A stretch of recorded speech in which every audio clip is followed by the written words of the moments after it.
bit of shopping, so I'll do a mini haul. Children over 5 years. Okay, we're good. Good. Oh my God. Secretly a nest. Dad, there's a nest on this side too. I mean, there's still people out swimming, which is a bit crazy. Walk to dinner in the rain. This is due back today. I mean, there's still people. Hi everyone, it's Bethany and Garrett here. Welcome back to this little corner of the internet. I am a English-born, Kiwi-raised, Aussie living woman currently on her Christmas and New Year's holiday break over in Aotearoa. We've finished like the first half of the holiday, which was Christmas based with my family. We're now traveling north a little bit and hanging out, I suppose northeast, and hanging out with Titus's family for New Year's in Napier. Again, hopefully editing me has put up a map here.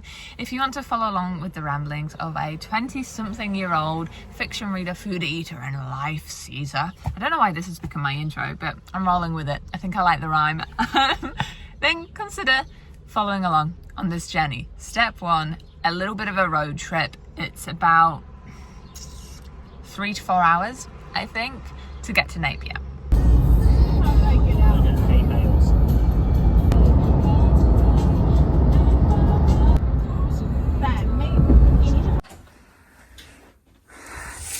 Ocean view. Oh yeah. Oh man, it's not exactly summer weather, is it? I mean, there's still people out swimming, which is a bit crazy. Yeah. Oh, look at the blue over there, just teasing. That's pretty cool. Alrighty, so we are in Napier and it has been absolutely pouring since we got here for about, I want to say 3 hours. But the storm has kind of cleared. It's still meant to be a really rainy one tomorrow, but in a previous video I was showing you guys that I picked up this. It is the 30th, by the way. Tomorrow is New Year's Eve, but when I'm just having a few moments to myself, I'm going to sit down and start filling this out. I don't really want to go into heaps of depth about what my 2025 goals are or anything like that. Whoa, just doing that like tip my nail polish. Crazy. Because, you know, obviously they're personal, but I found something that really works for me is treating them almost like video game achievements. So rather than being like rather than just saying my goal is to run a 5k, that's my big goal, and then I break it down into like smaller achievements, and that's just something that works really well for me. So when we were in Wellington yesterday mooching around the shops and I came across this, I thought that this would really help me out. Are you off fishing? I'm expecting a big one. Free dinner. Take it to the restaurant. I'm hoping this actually really helps me out. So there's a few pages which I'm not exactly needing to do right now, but it's like reflecting on your core values, rating your life. So I suppose you can rate where you are at the beginning and the end of the year, in 3 months, in 12 months, in 3 years, in 5 years. So I guess like big picture stuff, which I do enjoy. But it has this goals section. It has some like readings on how to make really good goals. It has a brain dump space. Then it has like long-term goals. So you can like write down and brainstorm your long-term goal. And then it breaks it down to like things you need to do, some key milestones. It gives you space for like some short-term goals with like 3 actions. Why do you want to achieve this? What do you need to do? A few pages to help you like form better habits. I don't know, I'm a list gal. I'm gonna sit here for a little bit before dinner, which we need to go for in just under an hour. This is my view. Ta-da! So it's calmed down, but you can definitely still see like all the grey clouds and stuff.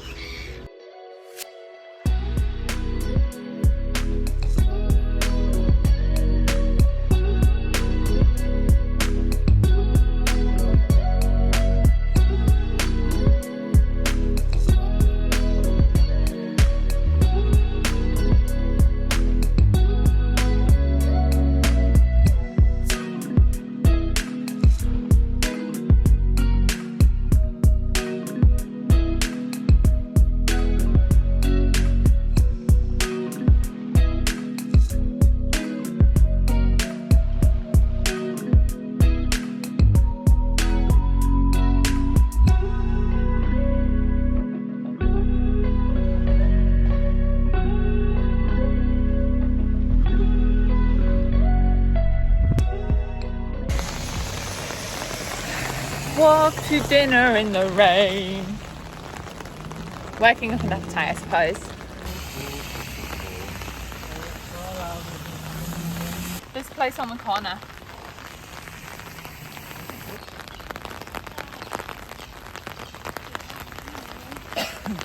Seafood pizza. Over where? Alright guys, I've got a bit of crazy whiplash for you. I am home. Not home as in New Zealand home. Home as in my Australian apartment home. Basically what happened is, as you could see, the weather in Napier was quite horrendous. And for the next day, we just spent it chilling, going around some shops and doing an escape room. And then the day after that, when it was actually sunny, we went and did like a wine tour. I didn't capture any like vlog clips of that day, partially because I'm actually hanging out with a family I don't see all that often, like my in-laws, whom I love with all my heart. And then also just drinking, just being in the moment. The following morning, we had a 4 a.m. check-in at our flight, which meant a 2:15 a.m. get-up, and then the rest of that day was absolutely cooked. However, the following day, i.e. yesterday, I did manage to get a few clips because we went to the library and I picked up some books for my current TBR pile. And then we also decided to completely rearrange the room, which is why I'm sitting with this boring background right now so I don't spoil any of it. Because I set up a bookshelf, we get some more CDs, we completely rearranged the main room of our apartment. So I'll pop those clips in now.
If you've been here a while, you will know that we just have a little one-bed apartment. Here is the kitchen. All of the kitchen is the same, but this is the space that has changed. Let me wide lens you. So this is our living space.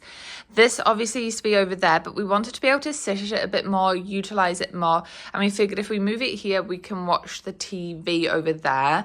We then decided to make more of like a little cozy nook. Now look, is it the best use of space? Because we do still have just like this awkward triangle down here? No.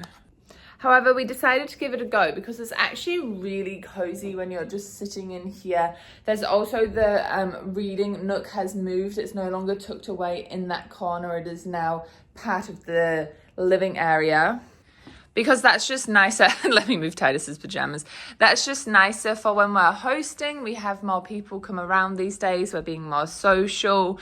So we have our 3-seater and that. I'd love to get an outdoor beanbag to sit on the balcony. And then we can always drag that in too, which would mean we would have space for 5 people, which is the maximum we tend to have in this apartment.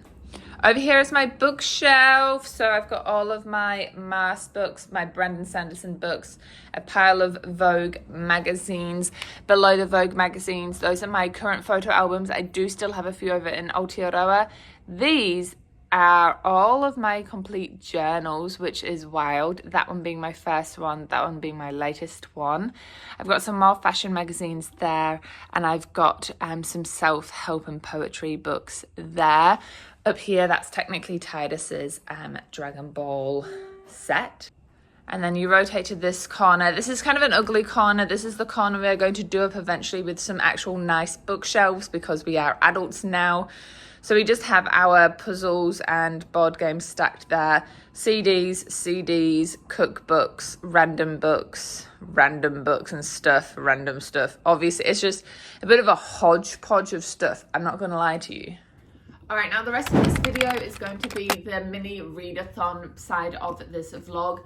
I've been wanting to read Coco Mellors' Blue Sisters for a long time, and I had it on hold, and just before we left to New Zealand, it came through, so I booked it I got it, and then I came back from New Zealand just a few days ago. I've been getting my sleep cycle back in check, all of that stuff.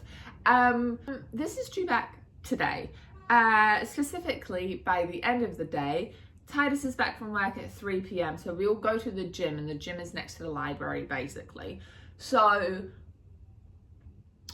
I'm giving myself a challenge of finishing this 330-page book in 7 hours. I think it's doable, but it will still be a challenge. A quick briefing about this novel. It's basically about these 3 sisters and a deceased 4th sister.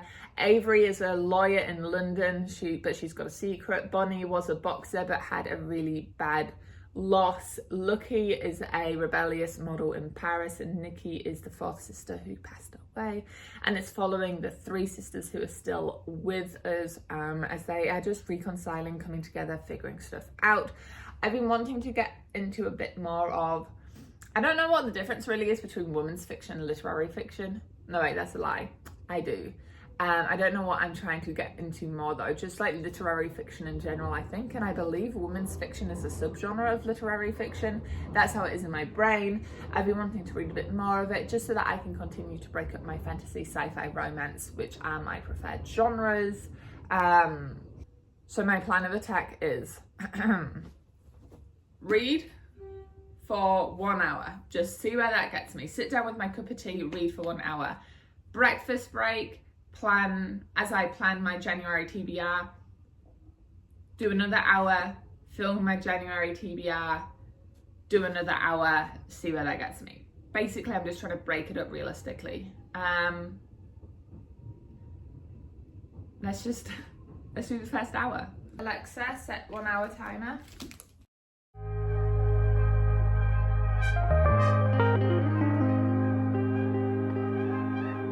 It is bang on 9 a.m. I have read 3 chapters in 1 hour. They're pretty long chapters. All up, I have read 78 pages. Alexa, 339 divided by 78. So if I keep reading at the pace I'm going now, I've got 4 more hours of this novel to go, and I've got 6 hours to do it in. I'm just realizing now that's a lot of reading. The question of, am I liking it? I am liking it. It's definitely a heavy read. I feel like I know the sisters quite intimately. They are quite easy to keep track of. The 3 chapters I have read, one is from each of the surviving, alive sisters' point of views, and I'm guessing we keep on rotating them. At least that's like the trend going into the 4th chapter of the novel.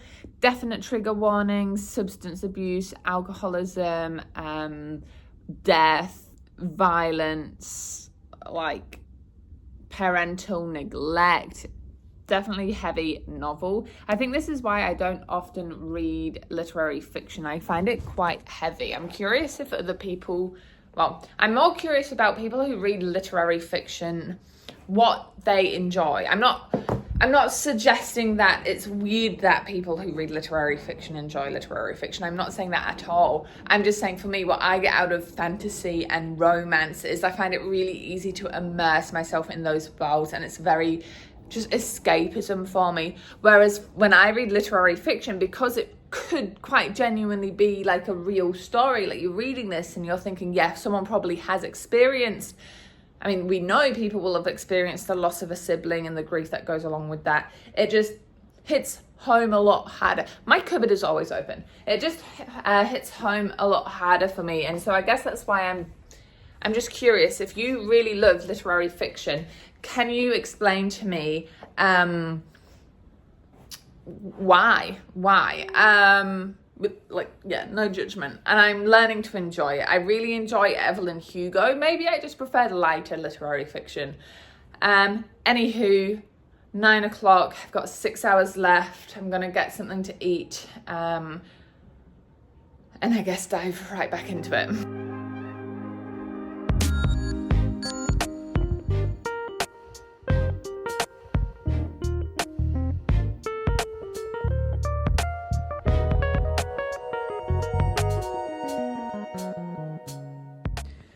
It is 11 a.m. and I have just reached halfway. 3 hours to go with approximately 2.5 hours reading. To be fair, I think 3 o'clock is when Titus comes home, so we won't go to the gym for a little while after that. But still, this is such a hard book for me to talk about because I'm such a world-building lover when it comes to books. And the fact that this is I'm just going to call it like a woman's fiction. The fact that this is a woman's fiction means that there's not much world building. It's really character driven, which I'm getting used to and I am enjoying.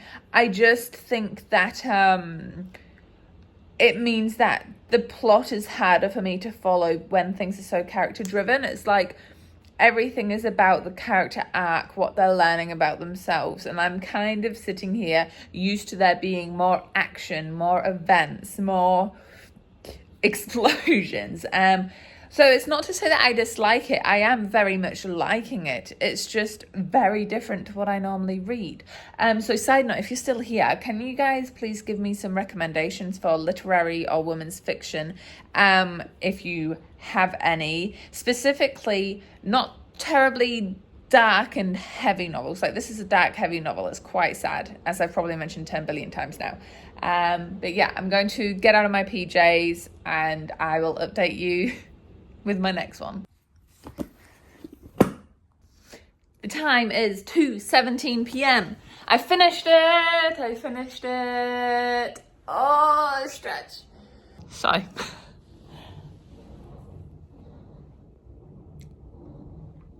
let's wrap this mini readathon up with a short review. All right, I took some time to write down my review because I feel like I'm more eloquent when I've proving my point, when I have compacted my ideas and summarized my ideas in written format. So excuse me, but I am just going to read my review off of what I wrote. So for me, reading Blue Sisters felt like an emotional whirlwind. It was beautifully written, but like undeniably heavy. Mellors really masterfully unpacked themes. Like I've said, there's heaps of triggers, but main ideas like grief, addiction, identity. She crafted characters who felt flawed but really human. Watching the sisters' acts unfold was the best part of the story for me. Each woman's progression felt really earned and authentic. That said, I did find myself wishing for more closure after the climatic culmination of everything coming to a head, so to speak. I wanted to see how they rebuilt their lives after the chaos settled, but the narrative ended. It didn't linger very long on post everything happening. Still, Mellors' writing is stunning. It was raw yet quite poetic at times, and the depth of emotion woven through every page made it impossible to put down. If you're ready for a story that pulls no punches, it leaves you quite emotionally whiplashed, this one might be for you. Whilst I'm here, slight revelation, I had actually finished reading Love Theoretically like day one when I came home. I didn't vlog any of it. Like I said, I was like catching up on sleep. It was in that time getting my biological clock back on track. So Love Theoretically by Ali Hazelwood was actually my first book complete of 2025. I'll give you a quick review whilst I've got it here as well anyway. Oh, and star rating wise, I'm giving Blue Sisters 4 stars, and I've given Love Theoretically a 5-star read. So a pretty quick review I wrote for Love Theoretically. I found this to be an easy, satisfying summer read, perfect for when I want a romance with a clever, self-assured heroine. I especially loved that there was no miscommunication trope. God, I hate that trope. And instead the story focused on real connection and character growth. While I thought the big reveal was a bit predictable, I don't mind. Like, it's not a mystery novel, it's a romance novel. Hazelwood has become my go-to for a smart, heartfelt romance with intelligent female main characters, like, as the main character. Oh, I feel like my reviews are so much better when I've written them down. Maybe I need to do that more often. All right, I think that's going to be the end of this vlog. I do have 2 more days left in Melbourne before I then go to Newcastle to hang out with my bestie for a few days. So that'll probably be another cozy at-home vlog. But I think first you'll have my January TBR. I don't know. I'll figure it out. I'm back in the throes of making content again. I'm really enjoying it. Views are hella down, so if you have made it this far, I really thank you. You're like one of 30, I believe. I'm just enjoying making content for myself again. I'll ramble more in a different vlog, but I just want to say thank you for being here, and I'm excited to see what happens, and I feel like my why for creating content is stronger than ever. So thank you so much for making it to the end of this video. Enjoy all the places you go in your own reading and life adventures, and I will see you in the next one. Bye-bye.